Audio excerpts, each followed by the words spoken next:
What? Evan Pettyman is your father. What? Make a scene! For Christ's sake! I didn't do it. This was steering! You bitch!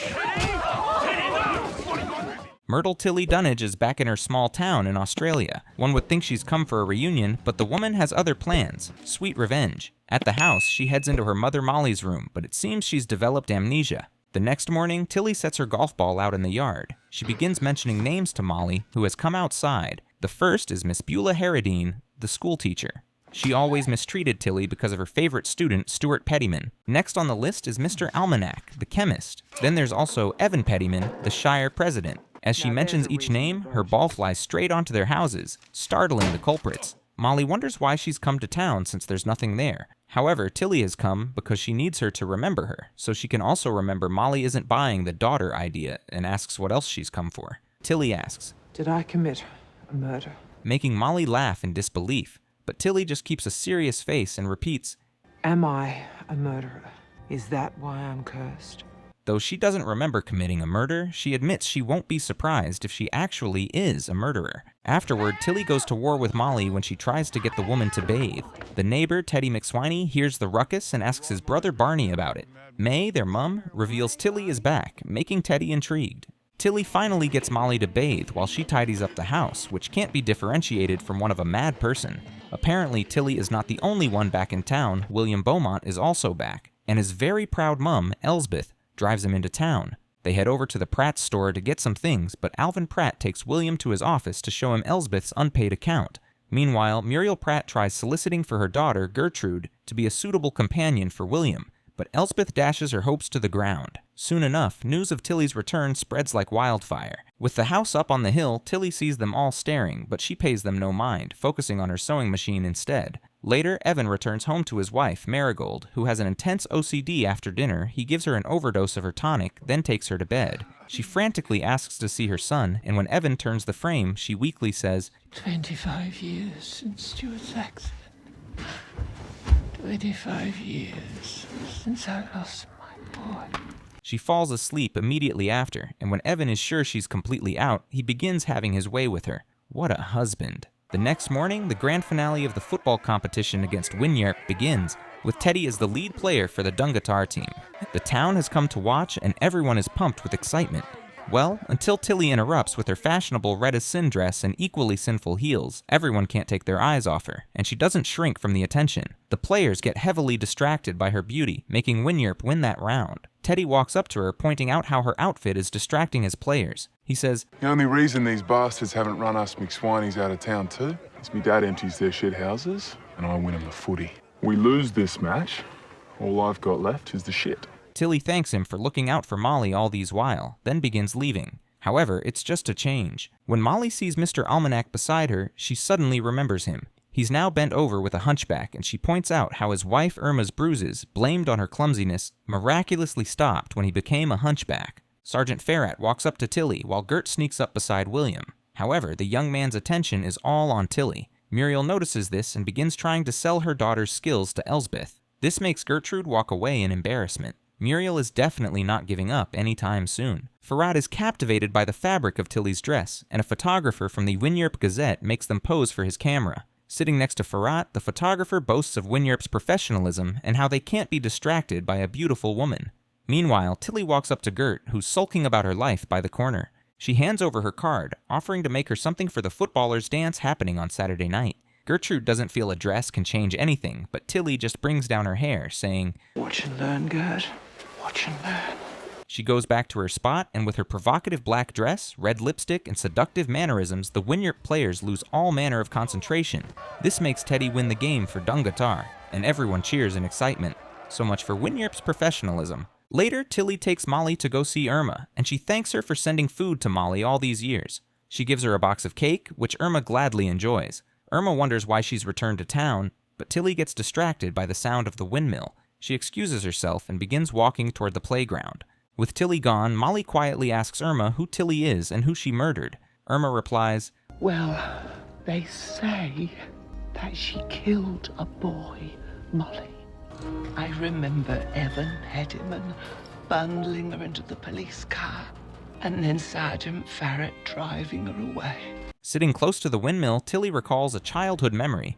However, it's not a fond one. After being wrongly accused of throwing the golf ball over the fence, the children, led by Stuart, pursue her relentlessly to teach her a lesson. Tilly hides by the windmill, pleading for Gert's help, but that one also turns away. Stuart eventually catches her, and despite her crying out for Beulah, the teacher turns a blind eye. Stuart orders her to stay still, threatening to end her and her mum as he bangs her head on the wall. Tilly relives this memory just like it happened yesterday. Meanwhile, Irma suddenly realizes her arthritis is gone. That evening, Tilly tries to feed Molly, but the woman refuses to eat. Disgust evident on her face, Tilly tells her she lost a child too, and there's absolutely nothing more terrible. However, Molly feels she wouldn't know about that, since she's never had any. She shows Tilly a picture, asking who the woman is. It's Madame Vianney, a designer Tilly used to work with in France. She's an old lady now, but she's the one who recommended Tilly to Balenciaga. Tilly gets frustrated with Molly's attitude and stands to put the food away. Molly wonders if Vianney taught her how to sew, but Tilly angrily tells her she is the one who taught her.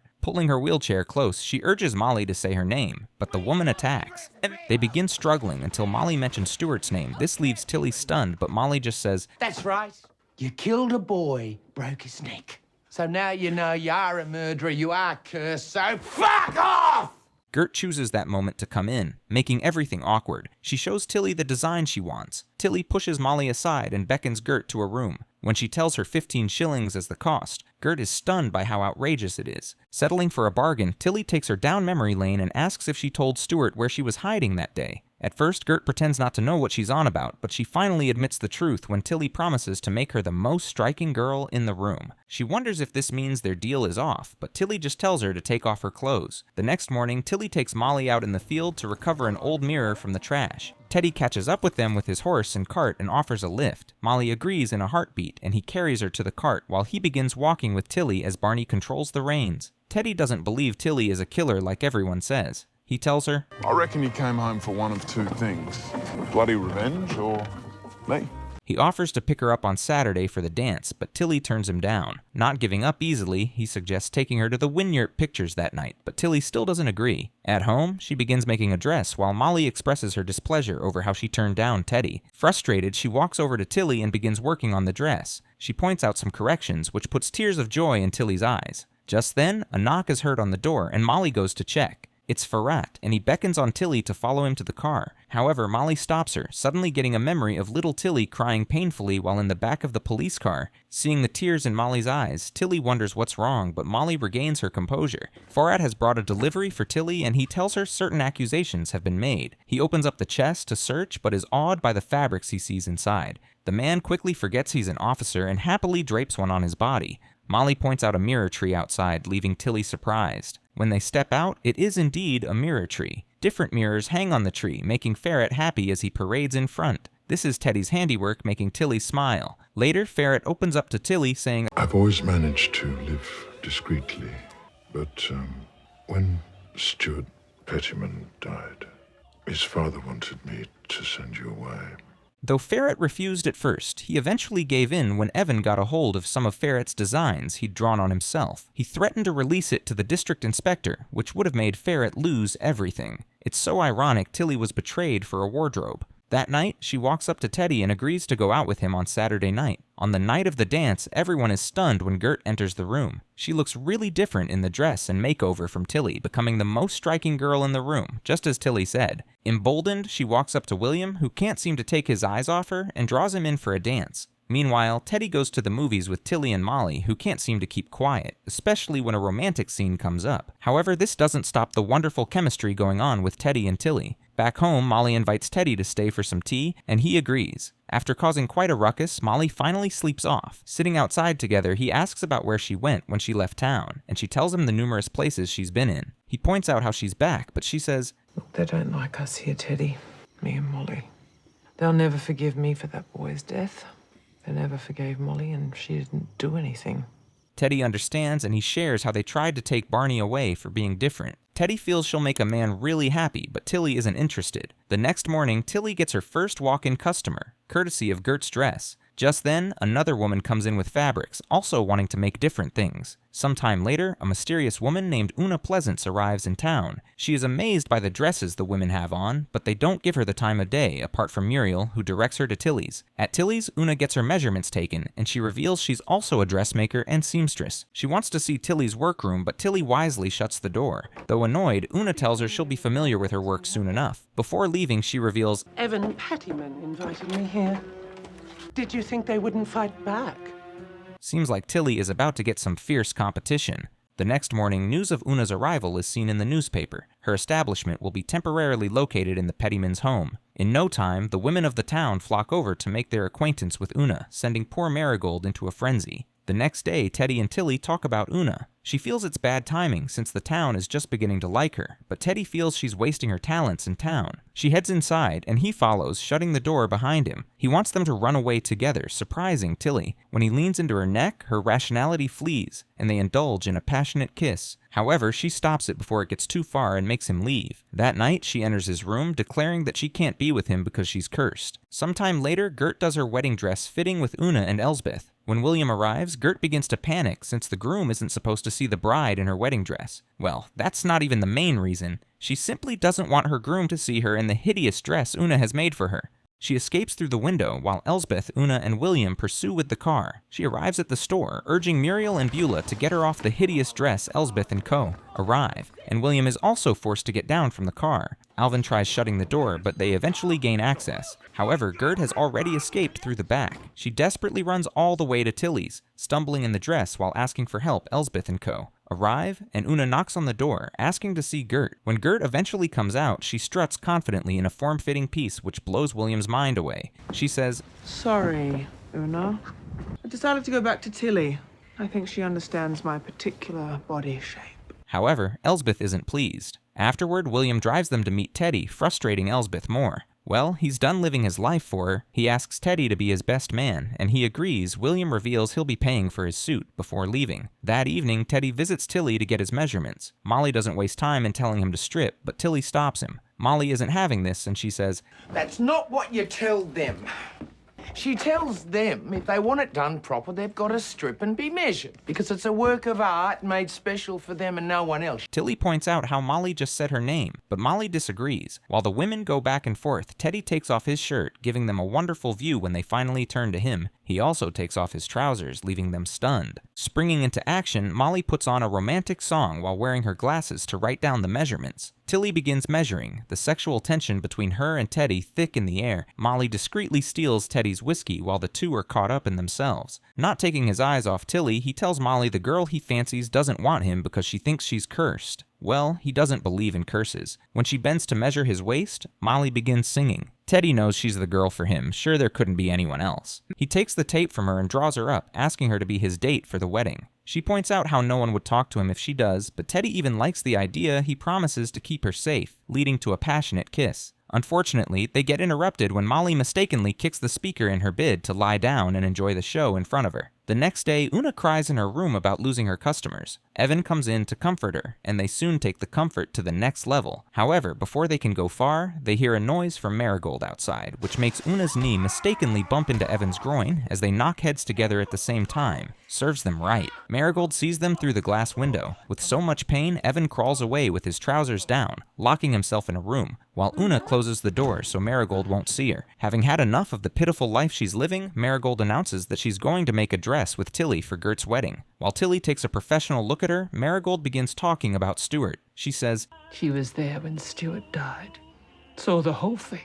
Tilly denies, and Marigold is devastated with how no one remembers Stuart anymore. Marigold declares she wants to look better than everyone, especially Elsbeth. The woman is truly done living in the shadows. Tilly shows her a sample drawing, and she immediately approves. Tilly asks why she mentioned Beulah's name when she was saying no one remembers Stuart, and Marigold reveals she was there when Stuart died, saw the whole thing. Later, Tilly desperately runs up to Ferret with a chest in her hand. She wants him to show her Beulah's witness statement, but Ferret is hesitant since it's confidential. However, when she shows him the fabrics in the chest, he finally succumbs. Soon enough, the wedding day comes, and people applaud when Muriel and Alvin arrive. Marigold and Evan arrive next, and everyone is stunned by her beauty. Tilly has totally done a complete 360 on her, making her look like a very different woman. Meanwhile, Tilly pays a visit to Beulah in her classroom. She wonders if she was in love with Evan, making Beulah angry. When she begins reading her witness statement full of lies, Beulah is even more angry. She tries to escape, but Barney and Molly stop her with a golf ball, making her run back in. Tilly continues reading, making the woman scared. Tilly points out how she was just 10 and couldn't have been able to do what Beulah described, but Beulah insists she was the only one there. When Tilly says, You were there? Beulah denies, saying she only came around the corner. Tilly realizes she didn't see anything and only lied about it. In church, Alvin walks Gert down the aisle, as everyone is blown away by the beautiful bride, even Elsbeth. During the reception, Beulah walks up to meet Marigold where she's seated and begins whispering her lies about Stuart's passing. Meanwhile, Tilly runs up to Ferrat and begins dancing with him, revealing that Beulah's statement was a lie. Apparently, Ferrat suspected as much. Tilly wonders why he sent her away then, pointing out that he and Evan had no right. However, Ferrat makes a shocking revelation, saying Evan had a parental right. This confuses Tilly, and Ferrat decides to rip off the band-aid, revealing,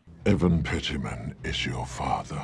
Just then, Marigold calls Tilly a murderer, causing a scene. Tilly tries telling her she didn't do it, but Marigold doesn't listen. Evan pushes Tilly away, earning him a hard punch from Teddy. She urges Ferrat to tell them the truth, but he says, Tilly, it doesn't matter what I believe.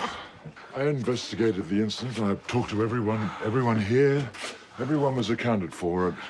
The fact remains that she was the only one there. Disappointed and hurt, Tilly throws the file on him and runs away. Teddy, Barney, and Molly follow her, and she weakly asks Molly why she didn't tell her. Molly feels she should never have come back, hurting Tilly even more. Barney keeps saying that Tilly moved, revealing he saw him and he did it himself. Teddy hugs him, comforting him. Tilly continues running, but Teddy catches up to her in the wedding car. Holding her in his arms as she breaks down, he takes her to the car. He takes her all the way to the playground, where he reenacts the scene from her past with Stuart, urging her to tell him what Stuart said to her. Tilly recounts everything, and Teddy points out how she didn't run when Stuart eventually let her go. He asks why, and she admits she was waiting to be eliminated. He reminds her how Stuart used to run at kids like he was a bull, knocking them down. He urges her to say why she wasn't eliminated like she was waiting for, and the memory suddenly comes back to Tilly. With relief, she says, I moved.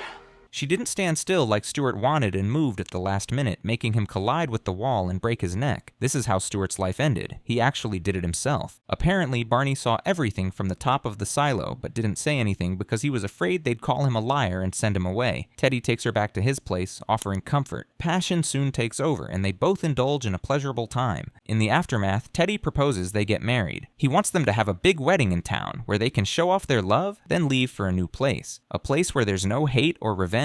Teddy agrees to take Molly and Barney along, and Tilly agrees to his proposal with a passionate kiss. The night continues to go well until Tilly mentions her curse. To prove he doesn't believe in curses, Teddy decides to jump into the silo. Tilly tries to stop him, but he doesn't agree, assuring her it's full of wheat. Despite her protests, he jumps in. Things take a bad turn when she begins calling out his name, but gets total silence, making her yell for help. The next morning, Ferret walks up to May, saying, It took them 3 hours to cut a hole in that silo. He was trapped in there too long. He suffocated. May can't believe this as she yells out Teddy's name, crying in so much pain and anguish, while Ferrat comforts her. Afterward, he takes Tilly to go see her, and she joins May in cleaning Teddy's body for his funeral, the tears, pain, and anguish unable to ease as she holds Teddy's hand. What a sad experience. The funeral is held, and Tilly becomes a shadow of herself, not leaving her bed. At the Pratt store, the women are gathered, wickedly gossiping and cursing Tilly and Molly. Just then, Molly arrives to get some things, making them really quiet. Walking inside with boldness, she says, It was you lot killed Teddy. He died trying to prove his love for her was stronger than your hate. Anyone would die trying to prove that? Gert hikes the price of what she's gotten, and though Molly pays, she promises to make sure Tilly finishes what she started. They are the curse, and they've got to be stopped. Before leaving, she sees an advertisement on the wall for a social competition between Winyarp and Dungatar. Back home, she wakes Tilly, urging her to eat, but Tilly isn't in the mood. Left with no choice, Molly opens up about Evan. She met him when she was still naive at 20. He never liked Tilly because she wasn't a son, and he never married Molly. Marigold's father was the Shire president then, and when he passed, he left all his fortune to her. Like the snake he is, Evan came in and swept her off her feet so he could have the wealth and position. He had Tilly sent away just to hurt Molly. The next day, Tilly comes out from her room to see Gert and Muriel sitting with Molly. They want Tilly to make their dress. The nerve of these women. Gert shows her some samples of what they want, but Tilly hands over the book, outrightly refusing before walking out on them. After they leave, Tilly angrily begins throwing out her machine and fabrics. She'd rather pass than make anything for those vile people. Molly manages to calm her down, pulling her into a comforting embrace. She says, You would have been stuck hiding with me on the top of this hill. if you hadn't been sent away. But instead, you can create, you can transform people. That's very powerful. She urges her to use this power against them, admitting she has a plan. It's finally revenge time. The next morning, Molly pays a visit to Irma. She looks different and lovely in the dress Tilly has made, and she's brought the special cake, alongside a letter she wants delivered to Wynyard. She urges Irma to help because the people at the post office won't send it if they knew it was from her. Unfortunately, just as she leaves, she gets hit with a stroke and falls. Evan watches her from his porch but buries his face in his newspaper, not bothering to even help. She is brought home, and Tilly asks Mr. Almanac if something can be administered for the pain. However, the wicked man bluntly tells her Molly will be in a coma soon and would be gone by morning. Tilly angrily tries to hit him, but Ferret stops her. Sadly, Molly passes away the next morning. Tilly and Ferret are the only ones who lay her to rest in the cemetery. Not one extra person out of the full town. That evening, Tilly and Ferret get drunk at home, playing loud music. Beulah comes to spy on them, but when Tilly throws a chest out of the window, it hits her right on the face. The next morning, Beulah's face has been bandaged, and she is taken out of town to a sanatorium.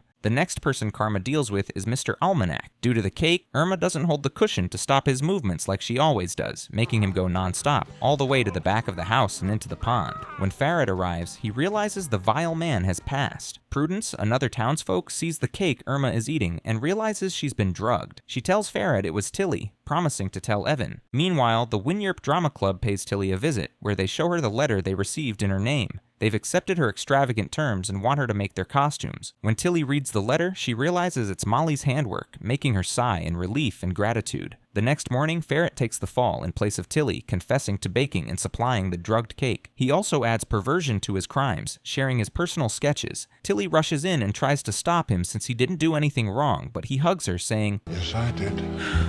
To you, 25 years ago. Perhaps I can finally make it right. He is then taken out of town for good. The man will certainly not miss it. Later, Tilly pays a visit to Marigold to tell her a long and important story. When Evan arrives afterward, he sees Marigold sitting in the dark, and she admits Tilly has cured her from the illness he put her in. She calls him out on his actions, but he feels she's unstable, which the doctor knows. Without wasting time, Marigold takes out a big knife and slashes both his ankles, making him fall down in pain. Well, she's unstable, right? So everyone would understand. She leaves him there to bleed out, locking the door behind her. Karma has finally come for him. The day for the play arrives, and the Dungatar team takes the bus to the theater, looking hilarious and crazy in their outrageous costumes. The Wynyard Drama Club begins their play in their fabulous outfits, leaving the Dungatar women in shock, especially when they learned the outfits were made by Tilly. Meanwhile, Tilly sets her house on fire, declaring she's no longer cursed. She extends this down the hill with a red fabric, which she also douses in fuel. When the time comes for Dungatar to present, they learn of Evan's passing and how Marigold has been taken away, leaving them stunned.